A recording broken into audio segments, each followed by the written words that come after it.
अरोड़ा जी, राधे राधे महाराज जी। महाराज जी, ठाकुर जी को पाने के लिए प्रेम पद्धति बड़ी है या शास्त्रीय पद्धति? क्या प्रेम में शास्त्रीय नियम मानना अनिवार्य है? शास्त्रीय पद्धति से ही प्रेम की प्राप्ति होती है। शास्त्र आज्ञा का उल्लंघन करने वाला कभी भगवत प्रेम को प्राप्त नहीं होता है। इसलिए तस्मात् शास्त्रम प्रमाणम ते कार्याकार्यो व्यवस्थितो, क्या करना चाहिए क्या नहीं करना चाहिए, जो शास्त्र की पद्धति है उसके अनुसार चले। बिना नियम के प्रेम नहीं होता और प्रेम में फिर नियम नहीं रहता। प्रेम जब प्रकट हो जाए फिर वो स्थिति होती है। और वो सुबह से बैठा है ये भगवान के ध्यान चिंतन में, उसे और कुछ स्मृति ही नहीं तो कौन सी पद्धति निर्वाह करे। पर वहाँ तक पहुँचने के लिए शास्त्र रूपी उसकी आज्ञा का पालन करने और रूपी सीढ़ी पर चढ़ना होगा।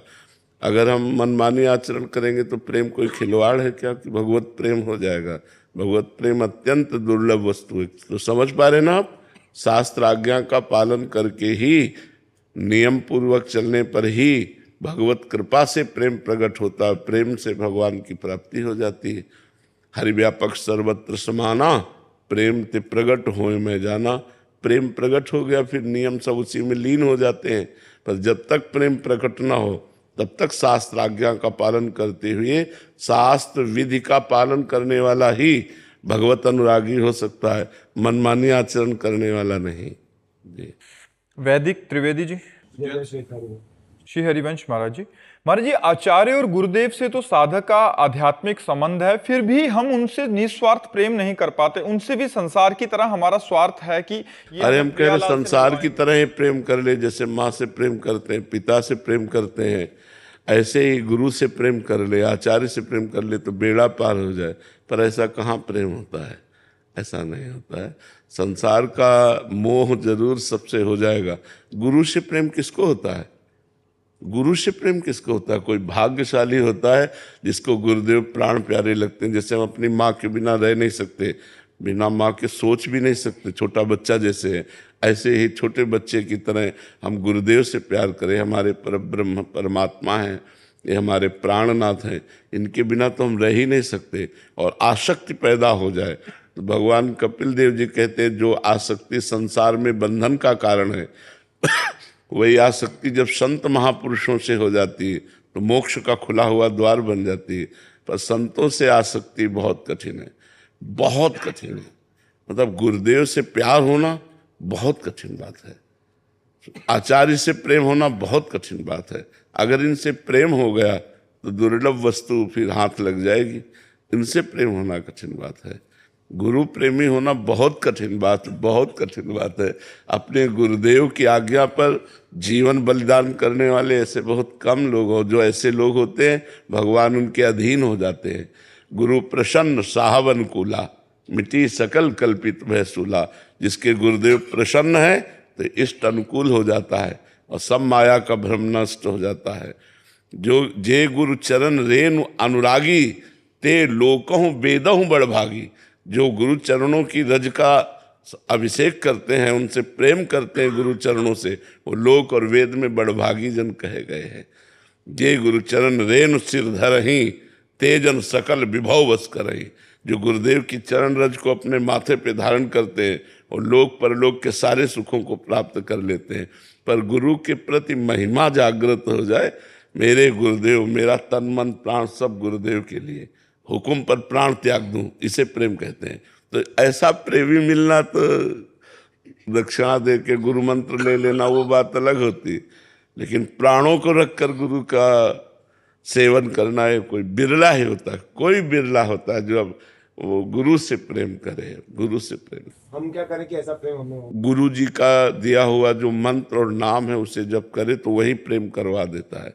गुरु मंत्र और गुरु नाम जो है वही प्रेम प्रदान करता है। जी। हर्षवर्धन जी, फिरोजाबाद से। श्री हरिवंश महाराज जी। महाराज जी, देह भाव खत्म होने के बाद पहले भगवत प्राप्ति होती है, भाव देह मिलती है, और क्या भाव देह मिलना और भगवत प्राप्ति एक ही बात है? अलग अलग है। भगवत भजन की पद्धतियां हैं। जैसे आप राम राम राम राम राम राम जप रहे हो, आपके प्राण निकल गए तो आप आवागमन से मुक्त हो गए। भगवान में लीन हो गए, आवागमन से मुक्त। लेकिन आप भगवान के दास बनकर हनुमान जी की तरह सेवा करने का सौभाग्य ये नहीं। ये किसी आचार्य परंपरा से जुड़कर उनके द्वारा दास मंत्र लेकर और जीवन भर दास भाव को पुष्ट करना, देह सहित तन मन प्राण सब भगवान के दासत्व में समर्पित करना, हर समय ठसक रहना, सियाराम मेरे स्वामी मैं उनका दास। अब जब शरीर रहते या शरीर छूटते उसे भाव देह की प्राप्ति होगी, तो वो भगवान का दिव्य दास बनकर भगवान की सेवा में जाएगा। भगवान की सेवा में जाना और भगवत प्राप्ति हो जाना ये अलग अलग है। भगवत प्राप्ति का मतलब है तरंग समुद्र में लीन हो गई, मुक्त हो गया, आवागमन से मुक्त हो गया। लेकिन भगवत पार्षद रूप रख करके भगवान की सेवा में जाना ये बहुत दुर्लभ बात है। ये बिना आचार्य परम, इसीलिए आचार्य हुए हैं जो चाहे राम उपासना करो चाहे श्याम उपासना करो, भगवान अवतार लेकर आचार्य रूप से आए और वही मंत्र वही उपासना देते हैं जिससे हमारा भाव बनता है और भाव से भगवत देह की प्राप्ति होती है। समझ लेना महाराज जी, तो हमें प्रभु से भजन की मांग करनी चाहिए या फिर उनकी सेवा मांगनी चाहिए कि हमें भाव दे मिले और आपकी सेवा में जाए, या भजन मांगे प्रभु से?